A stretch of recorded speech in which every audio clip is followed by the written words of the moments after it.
que vamos a comenzar el día de hoy va a ser el de de historia de la Constitución de 1917, ¿saben? Ya saben, si alguien tiene alguna duda, me lo ponen en el chat y ahí lo podemos ir aclarando, ¿saben? Al final de la presentación, pues vamos a poner qué van a hacer sobre esta actividad, ¿sale? Recuerden, cuando terminemos de hacer esta actividad, esta presentación de esta clase, pues vamos voy a subirlo al Classroom para que ustedes tengan ahí guardada la presentación y si no le entendieron algo, pues puedan regresarse, ¿sale? O a lo mejor alguien que no esté en la clase, pues pueda después ver el video, ¿sale? Muy bien, entonces vamos a comenzar. Ya hemos platicado un poco acerca de la Constitución de 1917 en la clase de Cívica y Ética. Hablamos de los principales artículos que nos protegen, ¿sí? Y pues bueno, hoy vamos a hablar ahora de la misma Constitución, pero pues ahora de la parte histórica, ¿no? Entonces vamos a comenzar. La Constitución de 1917, pues ya todo el mundo sabemos, es la que actualmente está vigente. ¿Tenemos antecedentes? Sí. ¿Cómo qué antecedentes? Bueno, pues recordemos que esta Constitución surge después de un movimiento muy importante político aquí en México, que fue la Revolución Mexicana. Y la Revolución Mexicana también surge, pues, referente a la respuesta, pues, del Porfiriato. Sí, como ya vimos en anteriores clases, el Porfiriato, pues, tuvo algunas partes buenas, tuvo algunas partes malas, pero, pues, el detalle que a lo mejor pudo haber tenido Porfirio Díaz, el tiempo que tardó en permitir que otra persona más pudiera gobernar el país, ¿no? Después de allí, Porfirio Díaz duró 31 años en el poder, ¿sí?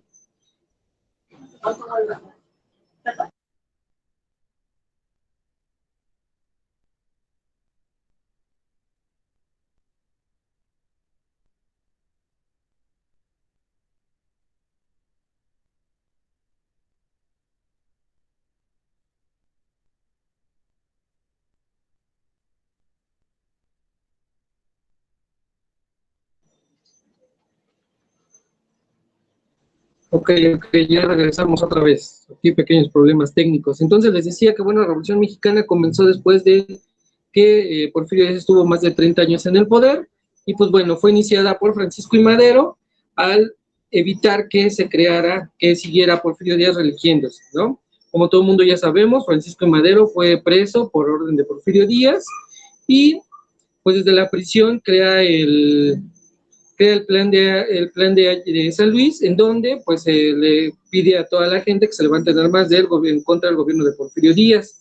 Esto empieza en 1910. Para el año siguiente, de 1910, pues bueno, Francisco I. Madero logra expulsar a Porfirio Díaz del país, entra triunfante a la Ciudad de México y expulsa a Porfirio Díaz del país. Y entonces, pues se crean elecciones y Francisco I. Madero queda a cargo de la presidencia de la República, ¿sí? Después, en 1913, varios militares no están de acuerdo con la forma de gobernar de Francisco I. Madero y se unen a un embajador norteamericano, y este embajador norteamericano junto con estos militares pues empiezan a pelear en contra del gobierno de Francisco I. Madero porque no estaban de acuerdo pues con lo que estaba haciendo con el país. Recordemos que pues bueno, desafortunadamente Francisco I. Madero llega al gobierno y ve que el país está totalmente destruido por la guerra y está totalmente dividido. Entonces esta guerra que se dio en la Ciudad de México se llamó la Decena Trágica. ¿Por qué Decena Trágica? Pues porque duró 10 días de intensa batalla en la Ciudad de México en contra del gobierno y en contra de las personas que estaban en contra de Francisco I. Madero. Durante esa decena trágica, a Francisco I. Madero y también a José María Pino Suárez son asesinados en la Ciudad de México por órdenes de Victoriano Huerta.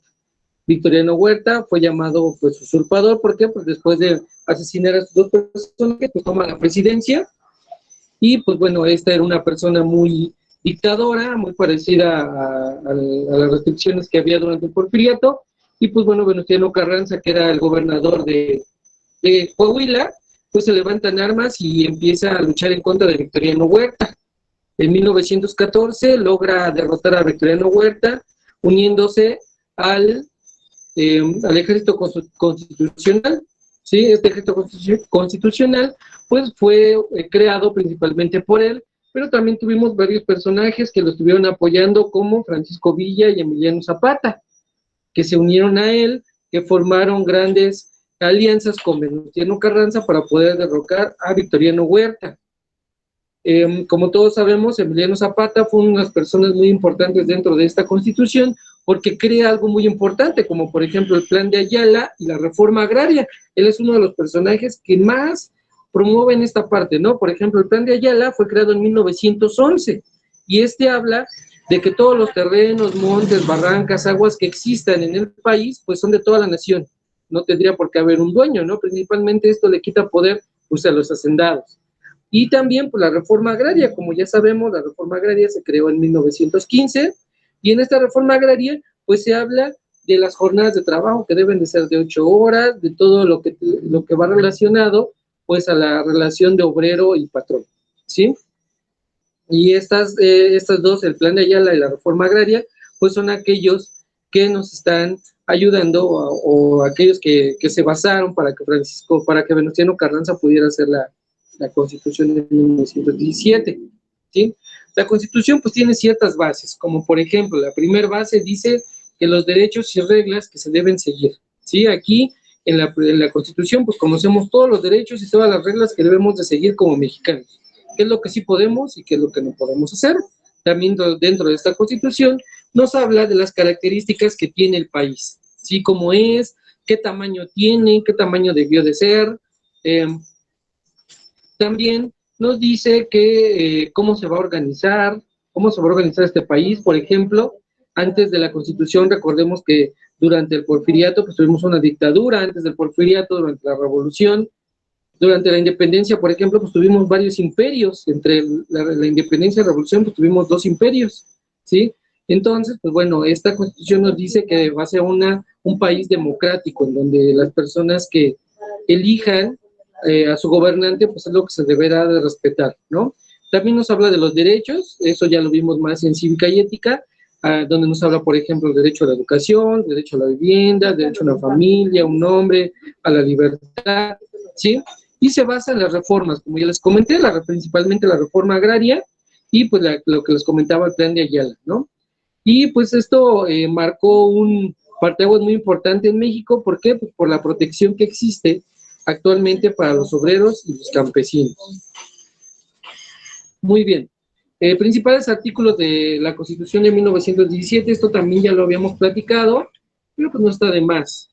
Por ejemplo, el artículo tercero nos habla de que la educación debe ser gratuita, laica y obligatoria.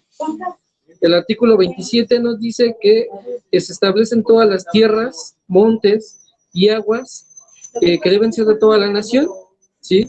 Esto quiere decir que pues no puede ser nadie dueño de esta parte, ¿no? Como les habíamos platicado un poco en Cívica y Ética, habíamos dicho que si alguien había tenido la oportunidad de alguna vez ir a la playa y había visto una playa privada, eso realmente no está permitido, ¿sí? No está permitido, no puede ser nadie dueño, por ejemplo, de una playa, de un monte, de una barranca o del agua. Eso es de toda la nación, eso es lo que nos marca el artículo 27.